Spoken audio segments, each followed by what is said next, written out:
With that being said, let's open our Bibles to Mark chapter 9.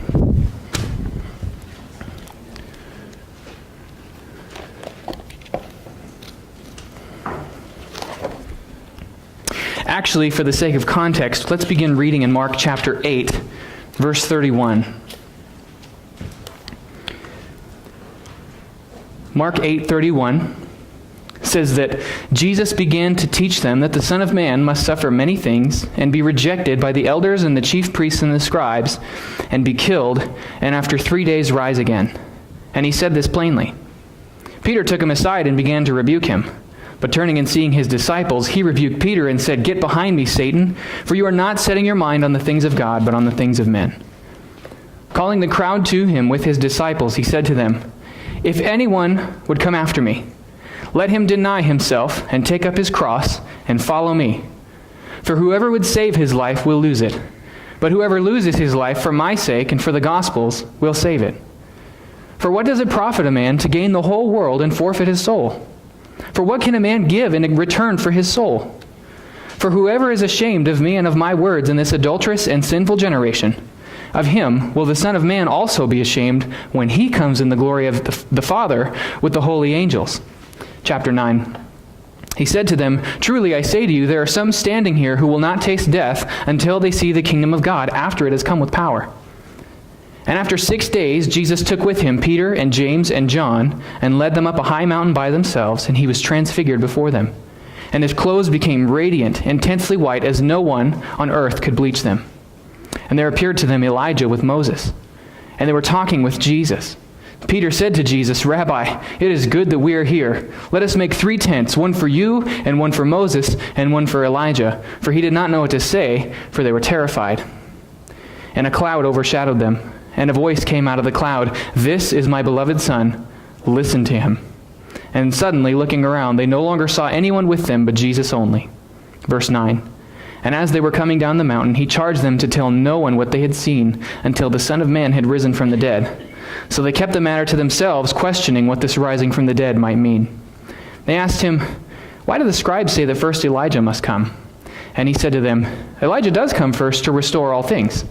How is it written of the Son of Man that he should suffer many things and be treated with contempt? But I tell you that Elijah has come, and they did to him whatever they pleased, as it is written of him." Now, we read a lot before and a lot after the text that we'll actually be covering this morning, but I just want us to remember kind of where we are in Mark, remember the context. This morning we'll be covering verses 1 through 8, right? Is that it? Verses 1 through 8. That's where we'll be. As we read this passage, as we read the context leading up to the Transfiguration, and as we consider the past couple of weeks that we've spent together, the last 2 sermons, the last 2 paragraphs of this text have been brutal, haven't they? Can you imagine being blindsided by Jesus the way his disciples would have been? Jesus explained to them that God's kingdom and the gospel is a death sentence both for Jesus and for any who would follow him. Can you imagine that? To be following Jesus, to be thinking that he is the Christ, the Messiah, the King of Israel, the one who would kick Rome out, vindicate Israel as God's people, and establish a Jewish empire over the whole earth. Can you imagine thinking that you're following him?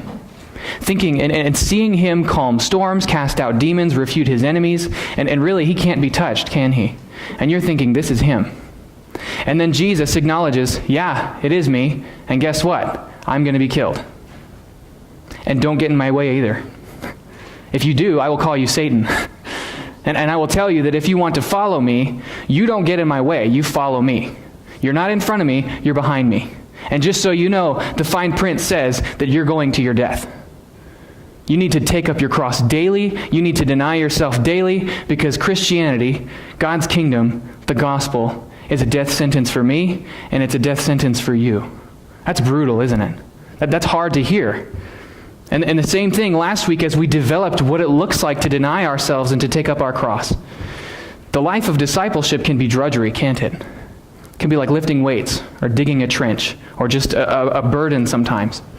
Imagine being one of those disciples and living a life of drudgery at times. Imagine Jesus teaching you and confronting you. Imagine going with him to his death and seeing your teacher and your best friend die. That's not an easy life, is it? That's a burden. Imagine one of the disciples not only watching Jesus die, but then being persecuted by the same people later on, and many of them died in the same way that Jesus did. Discipleship is a burden sometimes, isn't it? Or imagine that you're Paul, or that you're Titus or Timothy, and that Paul sends you a letter saying, I'm leaving you to minister to a difficult people. Good luck. Have fun. You can think of the letter to Titus, where Paul says, I'm leaving you on the island of Crete. And guess what? The Cretans themselves admit that they're lazy, gluttonous drunkards. They're foolish, they're disobedient, they're led astray, they get in fights, they don't like to listen. And that's where I'm leaving you to appoint pastors in the churches on the island of Crete. By the way, you're not just dealing with Cretans, you're dealing with Judaizers who are teaching a false gospel. Have fun. Sometimes the life of a disciple is drudgery, isn't it? Maybe you don't have to imagine the things that happened to the disciples and to Paul and to Jesus and to Titus. Maybe you right now are in such a season. Maybe you right now are living the life of a disciple, and it is more than you can bear. Some of us are in a very difficult place right now. Some of us are having problems with our jobs, with our families. Some of us are mourning the losses of a loved one. Some of us don't have to imagine what it was like for Paul or Peter, because that's where we are right now. Sometimes we ask the question, how in the world are we ever going to get through this? That's what the disciples would have been asking. When Jesus says, get ready to come with me to die, they're thinking, there's no way that that's going to happen. And even if that's the way that it was going to play out, how could we ever go through something like that? Many times we ask that question, how in the world are we going to make it through this unbearable burden of a life called discipleship? How can we do it? That's why Jesus takes the disciples to see himself transfigured. That's the point of our text this morning, because Jesus blindsides them. Jesus tells them some news that isn't the happiest, heel-clicking news they've ever heard. And then he says he takes them to see his glory. Why does Jesus show them his glory? To show them that the life of discipleship is worthwhile. Why was it worthwhile for the disciples to go to Jerusalem to watch Jesus be crucified? Why was it worthwhile for them to go throughout the Roman Empire preaching the gospel and being persecuted? Why is it worthwhile for you to follow someone you've never even seen? Here's the answer. You're not just following some guy. You're following the Son of God. It becomes worthwhile when we consider the one that we're following. And that's exactly what Jesus shows them with the Transfiguration. I am the Son of God. I am the glory and the presence of God, and that's what makes it worthwhile. And I think a really good thing for us to remember this morning is that there are times when we need to come and observe and behold and meditate on and soak in the glory of God. Because some of us are burdened. And the only way that we can bear our burdens is by remembering the glory of Jesus. Because here's the thing. Jesus has a glory like no one else. Right? There is no one else like Jesus. He is holy. He is glorious. He is beautiful. He is powerful. And there is no one else like him, is there? So let's come to the text asking that question. How are we going to get through this life of discipleship? By beholding the glory of Jesus. He has more than enough grace and power to get you through this life. Here's the thing. The way that Mark writes this is a very powerful and emphatic way to compare Jesus to other great ones and to show the glory of Jesus. Because you have to ask the question, how can we see how glorious and great Jesus really is? Well, Mark does it in a powerful way by comparing him to Elijah and to Moses. And I think that's part of the reason why Jesus brings Elijah and Moses to the disciples is to show them how he ranks next to Elijah and to Moses. And so we're going to be talking about a lot of Moses and Elijah imagery this morning, and I want you to be considering them in the back of your mind and thinking about their life story. We're going to go to their life story a couple of times, but as we see the things that Jesus does, as we see the things that happen in this passage, we have to be asking the question, what did this look like when it happened to Moses and to Elijah? Because that's what Mark is doing. That's what Jesus is doing, is he's laying them next to each other and saying, this is how great Jesus is. He's on the level of Moses and Elijah. And we know even further that he's not on the level of Moses and Elijah. He's on his own plane, and nobody is like Jesus. Notice with me verse 1. Verse 1 is where we ended last week. It says, he said to them, "Truly I say to you, there are some standing here who will not taste death until they see the kingdom of God after it has come with power." Remember, Jesus blindsides them and says, "I'm going to die, and you probably are too." But then, at the end of his prediction, he affirms to them that the kingdom is coming. He says, "I am coming in the glory of my Father with the holy angels, and some of you are going to see it." He says, some of you are going to see it. Notice then in verse 6, it says, verse 2, after 6 days, Jesus took with him Peter and James and John. I want you to notice that time marker there, those 6 days. We have to ask the question, is it regular or a usual thing for Mark to use such a specific time marker after 6 days? Well, no, it's not really. He does so at the end of his gospel, which is kind of a different story, but up to this point, we've not heard anything like this, such a specific, after 6 days. In fact, Matthew and Luke keep those specific time markers, and people think that Mark wrote this, and everybody includes first Jesus' prediction and then his transfiguration, and they want you to know that they happen one after another, because Mark wants you to know that these two things go together. Jesus saying, "My kingdom is coming," and then the transfiguration right after that, 6 days later. Notice also that Jesus takes some of the disciples. He said, "Some of you who are standing here will see the kingdom of God after it has come with power." Who does he take with him up the high mountain? Some of the disciples, Peter and James and John, not all of them. Also, John MacArthur has said that the word kingdom that Jesus uses here can also mean royal splendor. So when Jesus says, "Some of you will see my kingdom coming," it's really, "Some of you will see my royal splendor." So why do I bring this up? Because many believe that the transfiguration is the fulfillment of what he said at the end of chapter 8 and at the beginning of chapter 9, that some of you are going to see the kingdom. And what he's referring to is the transfiguration. It's debated, there's other stuff going on there, but I just figured I'd share that with you. Notice verse 2 continues, "He took Peter and James and John and led them up a high mountain by themselves, and he was transfigured before them." This is not the first time that Jesus has gone up a high mountain in Mark. It's happened a couple times, actually. And keeping in mind this Moses imagery, the first time that we saw Jesus go up a high mountain, there was Moses imagery going on there as well. It was in chapter 3. Jesus was with a gigantic crowd out in the wilderness. He went up on a high mountain to call his 12 disciples. Sounds like Moses, doesn't it? Gigantic crowd out in the wilderness, going up a high mountain. The beginning of this nation is done with 12 leaders, 12 tribes. And so there's this Moses imagery going on again with Jesus going up this high mountain. But the interesting thing here is that Jesus is transfigured.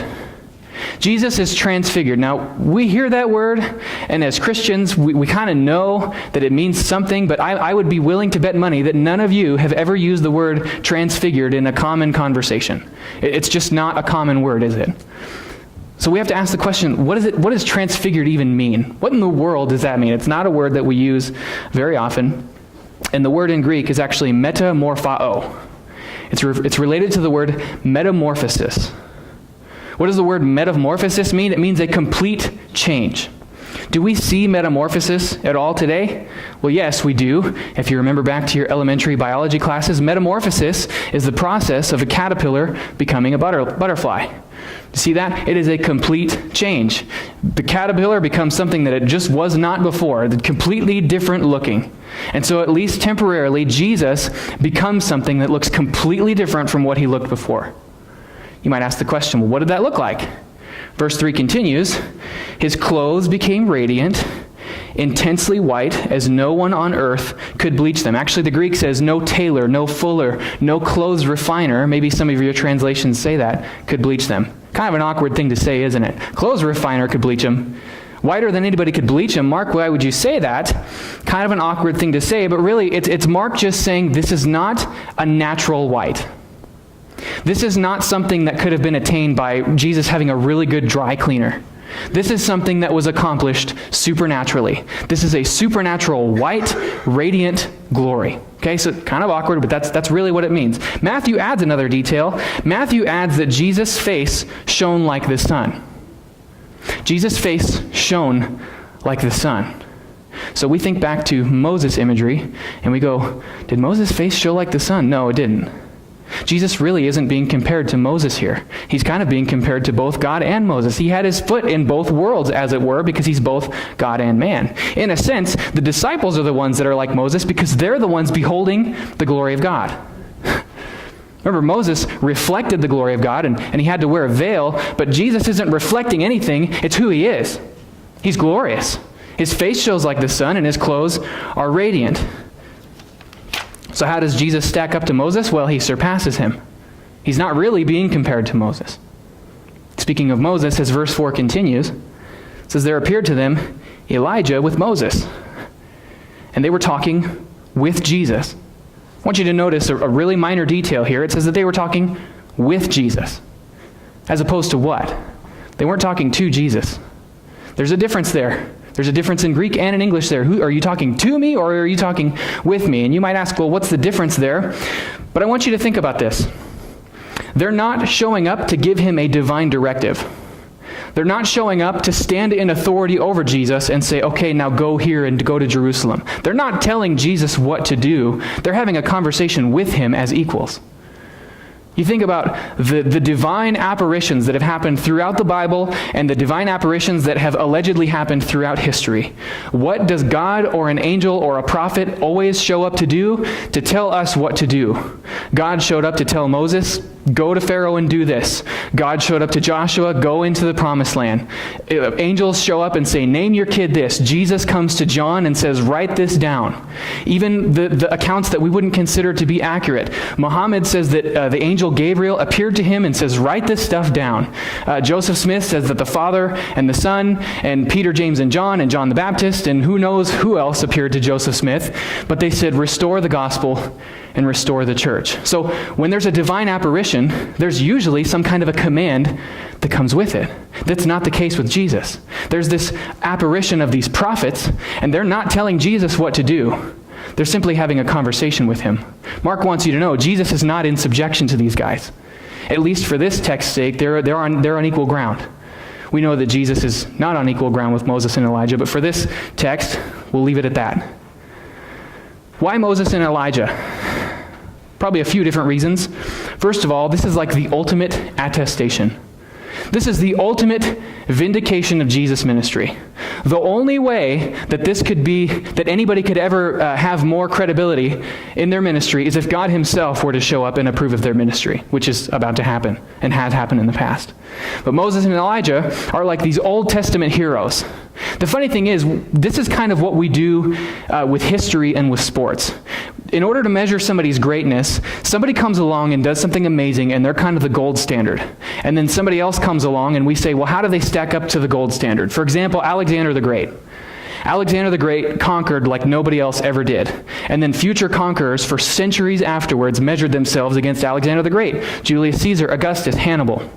Same thing with sports. Michael Jordan. How does this basketball player stack up against Michael Jordan? Muhammad Ali, Joe Montana. I don't know any other athletes, but how do people stack up against the gold standard?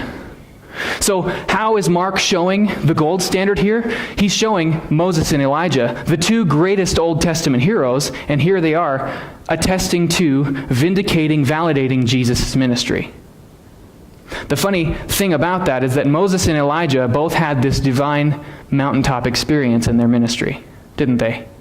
We've heard of Moses on Mount Horeb or on Mount Sinai where he originally saw the burning bush, and then he comes back and that's where he receives the Ten Commandments. And Mount Sinai is this mount in the Old Testament that everybody knows about. Did you know that something almost exactly the same happened to Elijah? Did you know that Elijah had an experience on Mount Sinai and it looked very much like what happened to Moses? I didn't for a long time. Turn with me to 1 Kings chapter 19.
In the spirit of that idea, we're going to stop right here in Mark chapter 9, and we're going to go to Colossians chapter 1. We're going to leave Jesus on the height of the mountain because that's where I want you to be thinking of Jesus. As you go about this week, as you're struggling with your burdens, I want you to remember his face showing like the sun, his clothes in a supernatural white and radiance. Let's go to Colossians chapter 1.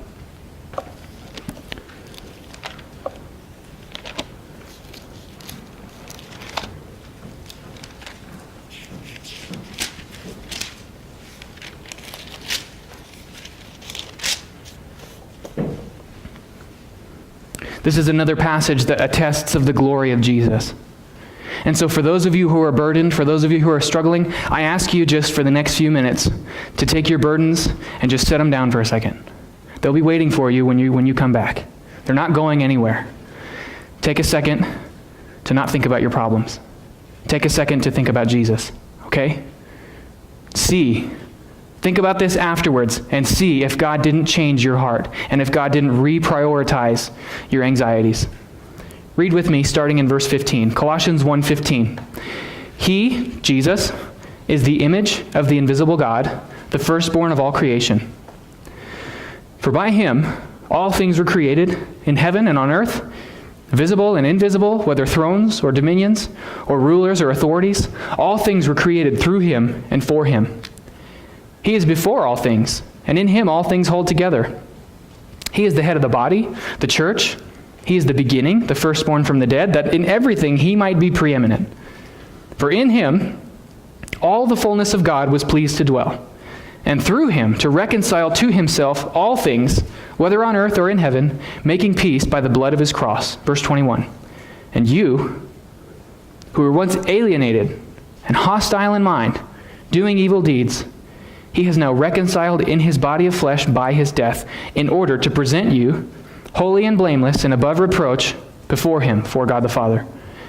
If indeed you continue in the faith, stable and steadfast, not shifting from the hope of the gospel that you heard, which has been proclaimed in all creation under heaven, and of which I, Paul, became a minister. We don't have all the time that I would love to have to divide this whole paragraph, but let's just pick out the first few things. I want you to notice this. Verse 15 says, he, Jesus, is the image of the invisible God. Where do we stand in relation to the image of God? Well, we're made in God's image. We reflect his image, but Jesus doesn't just reflect his image. Jesus is the image of the invisible God. In other words, Jesus is God. Jesus is God. Look at him, look at your God, and think about him as you bring your problems to him. Think about him being God first. Verse 15 continues, and it says that he is the firstborn of all creation. Lots of other people who don't believe Jesus is God, they love to say, well, firstborn means that he was created first. That is not what firstborn means. Firstborn means the owner. Firstborn means the heir. Firstborn means when dad dies, you get everything. Of course, the illustration breaks down. The father's not dying or going anywhere. But in other words, Jesus is the owner and the heir of all things. That's exactly what Hebrews chapter 1 says. He's not the first creation. He's not the firstborn. John chapter 1 says that nothing was made without him. Jesus isn't the first creation. He is the owner of all things. Let's step back a second. Everything belongs to Jesus. You, your family, your job, your stuff, your time, your pain, your enemies, your money, your house, your problems, your tears, your kids, your marriage, your life. It all belongs to Jesus. And there is a time for us to just stop and to remember everything in existence belongs to Jesus, and Jesus is God. That would be a scary thought if we didn't know Jesus, wouldn't it? If we didn't know the one whose face shows like the sun, if we didn't know the glorious image of God, that would be a scary thought. But knowing that everything belongs to Jesus gives us peace, or it should, shouldn't it? Verse 16 says that by him all things were created. Why does everything belong to Jesus? Because he made it in the first place. Because he's God. Paul goes on to list the different things that he made. Paul doesn't want you to make any mistake about what belongs to Jesus or what was created by Jesus. And so he begins to say, in heaven and on earth, visible and invisible, thrones, dominions, rulers, or authorities, all things were created through him and for him. Let's stop for a second and look at that. In heaven and on earth. Think about that. Everything in heaven, things that you've never seen, things that you can't understand, things that you have no idea about. Jesus created them, and they belong to him. Paul said that he had a vision where he went to heaven, and he said, I'm not even going to try to describe to you what I saw. I couldn't do it justice. You know what? All that stuff that Paul saw that he couldn't describe, that you don't know what it is, it's beyond your comprehension, Jesus made it, and it belongs to him. Think about the heavens. Think about the universe and the stars and the sun and the planets and the galaxies and the nebulas and the black holes and the meteors and the moons. Everything was made by Jesus, and it belongs to him. What does that say about him? One, it says that he's powerful, that he makes things by speaking them into existence when we can't even fathom the number, the size, or anything about them. Jesus says, I speak it into existence. What's more, how beautiful is our universe? Jesus isn't just powerful, he's an artist, isn't he? That's the one that we need to come and behold and just be silent for a little bit. Remember him. Remember the glory of the one who counts and creates and names stars. Moving on, it says everything that was made on earth was made by him. The whole earth, oceans, clouds, mountains, trees, animals, people, cells, atoms, organs, gases, whatever it is. If it's on the earth, Jesus made it. You know what I love to do? I love to watch documentaries about the ocean because I'm terrified of the ocean. I hate the thought of flying over the ocean. I hate the thought of going on a cruise.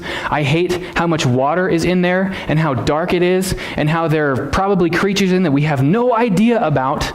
And Isaiah 40 says that God measures the waters in the hollow of his hand. What could we keep? A teaspoon in our hand? And he measures the waters in the hollow of his hand. You know what else I like about those? Is that there's these beautiful saltwater fish that have all these colors and patterns on them, and I think Jesus thought of that and made it. What's the deal with that? It's beautiful. It's something that nobody would ever think of, and yet Jesus made it because he is a powerful artist, isn't he? Behold your Lord, the creator of fish.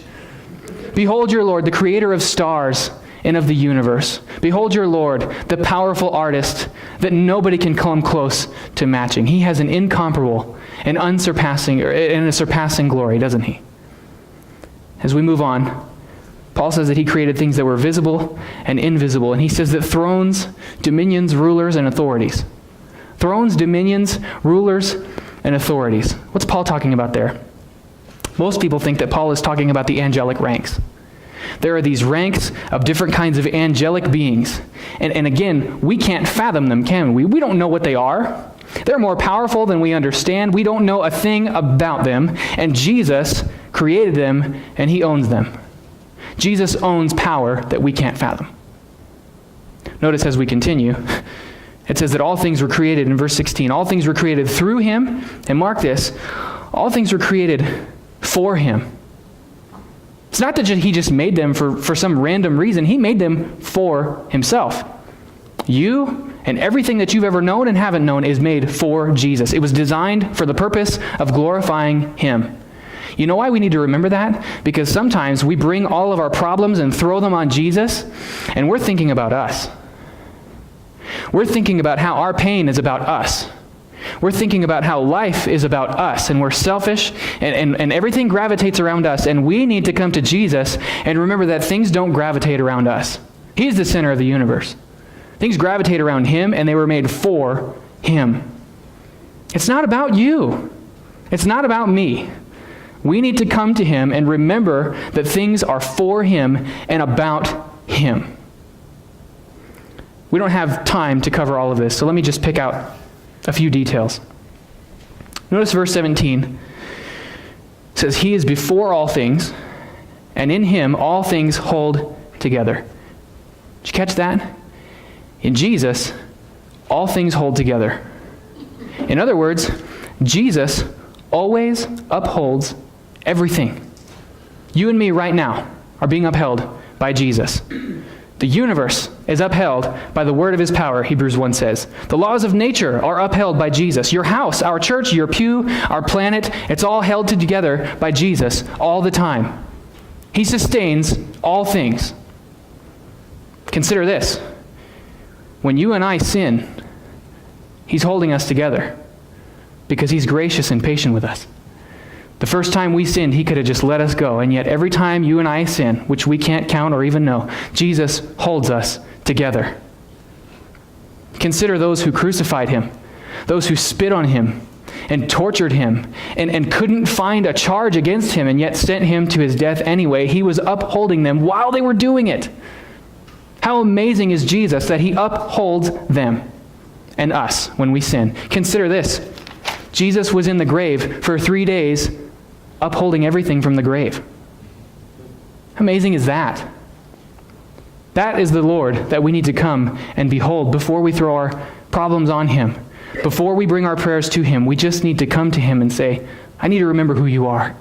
I need to remember the one to whom I'm praying.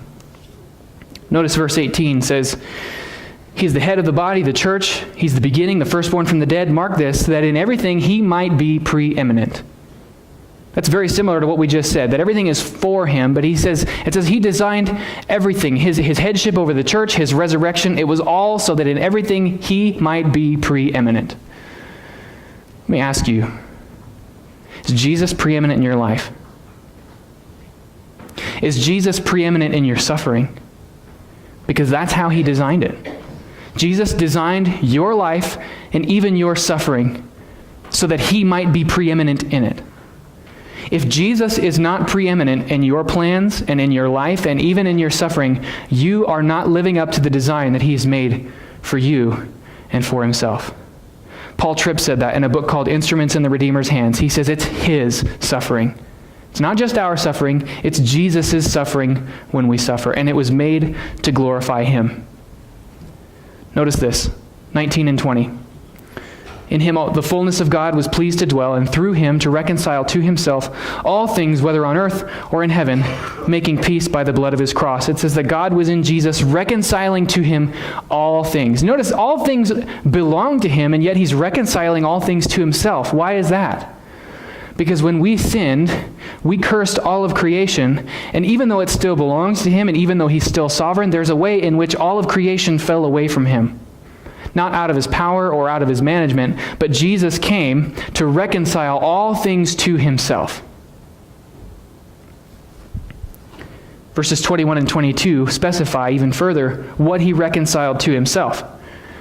Paul says, you, who were once alienated and hostile in mind, doing evil deeds, he has now reconciled in his body of his flesh by his death, in order to present you holy and blameless and above reproach before him. It's not just that all of creation was cursed and fell away, it's that you in a specific way, and I in a specific way, fell away from God when we sinned. What did he do? He became a man. He gave up his life to bring us back into the fold. What are you suffering right now? What pain do you have? Maybe you're not suffering right now. Maybe you are on the top of the world. Remember this for the next time that you suffer. Everything belongs to Jesus. His face shows like the sun. He has called you to an unbearable life, hasn't he? He's called all of us to live the life of a disciple that it's just beyond our power, isn't it? A lot of people say, God never gives you anything you can't handle. That's just not biblical. God gives us things that we can't bear, but that he bears for us. And the next time, maybe this is you right now, you're asking this question, why are you letting me go through this? Why am I living the life of a disciple? Why am I doing this? Why is it worthwhile? Because you belong to Jesus and because he is glorious.